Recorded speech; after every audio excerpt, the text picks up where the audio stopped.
बिस्मिल्लाहिर्रहमानिर्रहीम। Universal farmers channel में खुश आमदीद। किसान भाइयों, अस्सलामु अलैकुम वरहमतुल्लाहि वबरकातुहू। आप दोस्तों के लिए वीडियो लेकर हाज़िर हुआ हूँ। एक बहुत बड़ी गलती है जो हम लोग कर रहे हैं किसान भाई। खुश्के की वजह से, बारिश ना होने की वजह से ज़मीन के अंदर इतना ज़्यादा खुश्का हो गया है जिसकी वजह से तेले की बीमारी आ गई है। फसलों वाले हजरात जिन्होंने कपास काश्त की है, सब्ज़ तेले की स्प्रे करें और देखें कपास का रंग कैसा कर दिया है तेले ने। ये इसके पत्ते जो हैं, ये देखें, ये पत्ता ऊपर की तरफ ये देखें जो ऊपर की तरफ हुआ है, ये तेले ने रस चूसा हुआ है। और तेले का फ़ोटो भी हम आपके थंबनेल में आपको बताएंगे, दिखाएंगे कि तेला किस तरह पौधों के साथ जो है चिपका हुआ है। और जिन्होंने सब्जियां उगाई हुए हैं, पिंक मीडा या मीडे की स्प्रे करें। पहले छोटी सब्ज़ी है तो उसको पिंक मीडा करें क्योंकि वो नरम होती है दवाई और फसल पर असर नहीं करती और बीमारी को असर करती है। लेकिन जो नरमा, ये हार्ड फसल है किस्म की, इसके लिए आप तेले की स्प्रे मोमोटियम कैंजो कंपनी की है वो लेकर करें। और इसके अलावा और भी कंपनियों की स्प्रे वगैरह मिलती है, वो लेकर करें।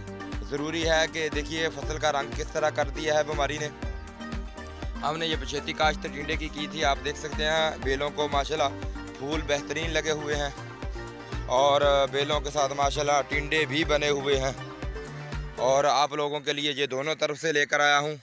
हमने इंटरनेशनल लिक्विड DAP इसको डाली थी और तकरीबन आज इसको 15 दिन हो गए हैं डाले हुए। बिल्कुल ज़मीन के साथ चिपका हुआ था ये नरमा कपास की फसल जो है।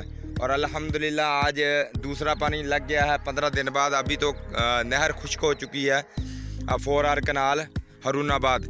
लेकिन आप देख सकते हैं कि इतने खुश्के के बावजूद माशाल्लाह कपास की फसल देख सकते हैं आप। अब देखें कपास, ये उस तरफ थोड़ी सी जड़ी बूटियाँ हो चुकी हैं, वो रहता है, सुबह उसकी गोडी करनी है।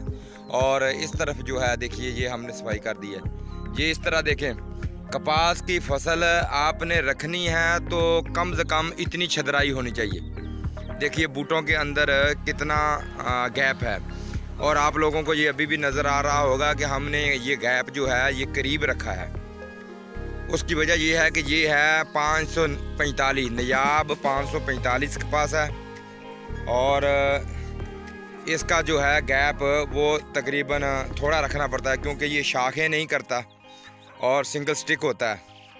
जो कपास सिंगल स्टिक नहीं होती, माशाल्लाह ये बेलें देखें आप टिंडे की। और ये पछेती काश्त है और माशाल्लाह ये टिंडे देखें बने हुए, माशाल्लाह ये देखिए अल्हम्दुलिल्लाह। जो पछेती काश्त होती है उसके लिए ज़रूरी है कि उसमें आप 327 काश्त करें। सबसे ज़्यादा बेनिफिट देने वाली, एवरेज देने वाली वैरायटी जो है वो 327 है। उसका पानी भी कम लेता है और कद भी माशाल्लाह बहुत ज़्यादा होता है, उससे बड़ा फ़ायदा होता है माशाल्लाह। ये देखिए जंग से जो दोस्त हैं हमारे साथ TV चैनल पर चलते हैं, उन्हें ये दिखा रहे हैं हम कि उन्होंने हमें बेलें दिखाई हैं। हम वो बेलें भी अपनी वीडियो के अंदर लगाएंगे और आपको दिखाएंगे कि उसके अंदर तेले ने कितना तबाही की हुई है। और हम अपनी भी इधर आपको एक बेल दिखाते हैं जो तेले के साथ तबाह हो चुकी है। वैसे तो मैं रोज़ाना तकरीबन हर दूसरे दिन स्प्रे करता हूँ, इस वजह से कि ज़िम्मेदारों के साथ जो किसान भाई यूट्यूबर हमारे साथ जुड़े हुए हैं उन्हें पता चले भी कौन सी बीमारी में कौन सी स्प्रे करनी चाहिए। और आप लोगों के साथ मैं शेयर करूँगा एक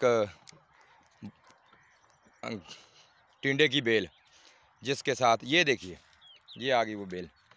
ये देखिए जी बीमारी ने इसको तबाह कर दिया है। और ये देखिए जूम करके दिखाते हैं तेला, देखिए बेल का जो है बिल्कुल सत्यानाश कर दिया है। और मैं इसको अभी जड़ से अखेड़ना चाहता हूँ और इसको ज़मीन बोस करना चाहता हूँ। ये देखिए इसको हमने उखाड़ दिया और ये देखिए ज़मीन बोस कर दिया है। क्योंकि इसकी जो बीमारी है वो दूसरे पौधे को ना लगे।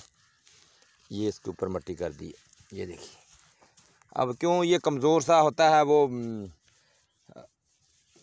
जो इसके अंदर छोटे छोटे से ना चोंटियों की तरह जी से होते हैं, जुएँ जिसको कहा जाता है, वो ही बहुत ज़्यादा नुकसान करता है। सबसे ज़्यादा फसल को नुकसान देने वाली जो बीमारी है वो तेला है। और अगर आप लोगों ने स्प्रे करनी है, आप ये ना कहें कि रोज़ाना हमें स्प्रे करनी पड़ती है और हमारी जो है दवाइयाँ इतनी महंगी कहाँ से लें। आप ये हमारा फव्वारा देखें, ये कहाँ चला गया भाई, ये फव्वारा है जी। हम आपको ये दिखाते हैं बिल्कुल सीधा करके, ये जूम किया हुआ था इसलिए नहीं समझ आ रही थी।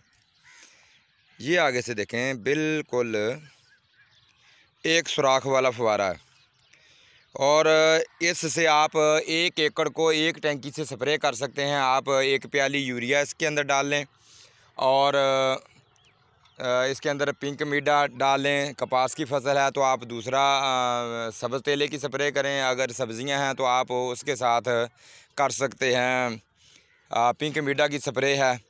और टिंडे की फसल है, अगर उसको वो रेड रंग का जो कीड़ा है वो डंग मारता है तो आप उसके साथ ट्राइक्लोरोफान कर सकते हैं। माशाल्लाह, ये हमारी जो पछेती काश्त है आपको दिखा रहे हैं। आप पहले भी 2 बेलों के साथ दिखाए हैं। ये देखिए माशाल्लाह बेहतरीन टिंडे बने हुए हैं अल्हम्दुलिल्लाह। और हम इसको चला कर दिखाते हैं। ये देखिए जी फव्वारा, ये कितनी दूर तक इसकी दवाई जाती है। ये देखिए, ये देखिए, ये आपको फसल पे दिखाते हैं। देखिए ये बारीक सा फव्वारा है और इसका फ़ायदा ये है कि दवाई पूरी सूरी निकालता है, लेकिन आपको ऐसे लगता होगा ये बिल्कुल नहीं है। ये देखिए, ये आगे खुश्क है बिल्कुल और जहाँ पर स्प्रे हो रही है ये देखिए ये ज़मीन गीली हो रही है। ये इतना भी कम पानी नहीं निकालता, लेकिन फसल अच्छी तरह धोई जा सकती है। हमारे साथ जुड़े रहने के लिए हमारे चैनल को सब्सक्राइब करें और घंटी के बटन को प्रेस करें ताकि हर आने वाली वीडियो आपको बआसानी मिल सके। शुक्रिया, अल्लाह निगहबान, अल्लाह हाफिज़। मुझे इस वक्त ही टाइम मिलता है, अभी भी मगरिब का टाइम हुआ चाहता है और मैं जाना चाहता हूँ नमाज के हवाले से नमाज के लिए। तो लिहाजा कोशिश करें आप कि जो भी फसल बोते हैं तो उस फसल के लिए आप अच्छी स्प्रे किया करें, क्योंकि किसान खर्चा कर लेता है लेकिन वो बीमारी के बारे में कुछ जानता नहीं है, इसलिए हमारी फसलें जो हैं तबाह हो जाती हैं। अल्लाह ताला हम सब की फसलों की हिफाज़त फरमाए। अल्लाह आपका और हमारा हामी व नासिर है हो। वस्सलामु अलैकुम वरहमतुल्लाहि वबरकातुहू। अस्सलाम वालेकुम हफ़ साहब। अच्छा हफ़ साहब, तुसी एक दिन कह रहे ਸੀ ਜੂਆਂ ਦੇ ਮੁਤਲਕ ਇਹ ਮੈਨੂੰ ਜੀ ਮਹਿਸੂਸ ਹੋਇਆ ਇਹ ਜੂਆਂ ਜੀਆਂ ਨੇ ਤੇ ਉਹ ਜ਼ਮੀਨ ਦੇ ਉੱਤੇ ਵੀ ਆਉਂ ਜਿਵੇਂ ਤੇਲ ਜਿਹਾ ਲੱਗਾ ਹੁੰਦਾ, ਸ਼ਾਇਦ ਉਹ ਪੱਤੇ ਦਾ ਤੇਲ ਕੱਢ ਕੇ ਥੱਲੇ ਜਾਂਦਾ। ਇਹ ਆ ਦੇਖੋ ਜੀ, ਅਗਰ ਮੇਰਾ ਕੈਮਰਾ ਹਲਕਾ ਫੁਲਕਾ ਜਿਹੜਾ ਹੈਗਾ ਤੁਹਾਨੂੰ ਅਗਰ ਦੱਸ ਰਿਹਾ ਤੇ ਬਾਕੀ ਪੱਤਿਆਂ 'ਤੇ ਵੀ ਹਲਕੀਆਂ ਫੁਲਕੀਆਂ ਹੈਗੀਆਂ ਨੇ ਬੈਕ ਸਾਈਡ 'ਤੇ ਇਹਦਾ ਹੱਲ ਦੱਸੋ ਜੀ, ਕੀ ਹੱਲ ਹੈ ਇਹਦਾ? ਤੁਸੀਂ ਉਸ ਦਿਨ ਕਹਿ ਰਹੇ ਸੀ ਜੂਆਂ ਤੇ ਜੂਆਂ ਲੱਭ ਗਈਆਂ ਨੇ ਅੱਜ।